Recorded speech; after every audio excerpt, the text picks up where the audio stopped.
నంద్యాల పట్టణంలోని నెరవాటి బ్యాడ్మింటన్ స్టేడియంలో ఆదివారం డాక్టర్ నెరవాటి పెద్దస్వామి 4వ వర్ధంతి సందర్భంగా డాక్టర్ లక్ష్మయ్య, డాక్టర్ వినోద్ కుమార్, శ్రీనివాస గుప్తా ఆధ్వర్యంలో షటిల్ టోర్నమెంట్ నిర్వహించారు.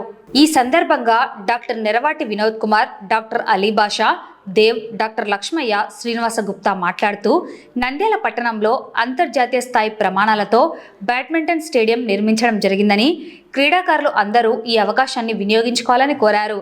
నంద్యాల పట్టణంలో షటిల్ బ్యాడ్మింటన్ క్రీడకు మంచి ఆదరణ ఉందని అన్నారు. షటిల్ క్రీడలతో మానసిక ఉల్లాసం, ఆరోగ్యం లభిస్తుందన్నారు.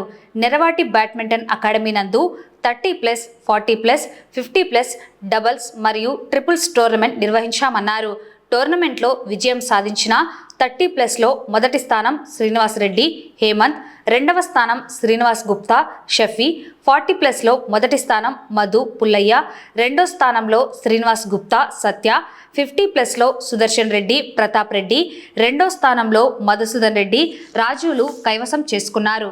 త్రిబుల్ షటిల్ టోర్నమెంట్లో మొదటి స్థానం వెంకటరామిరెడ్డి, లక్ష్మీకాంతారెడ్డి, రాజు, రెండో స్థానం హరి, రవి, సంజీవారెడ్డి, మూడో స్థానం ఫిరోజ్, సత్య, మహేష్ యాదవ్ కైవసం చేసుకున్నారు. అనంతరం డాక్టర్ లక్ష్మయ్య, డాక్టర్ వినోద్ కుమార్, శ్రీనివాస్ గుప్తా విజేతలకు బహుమతులు అందజేశారు.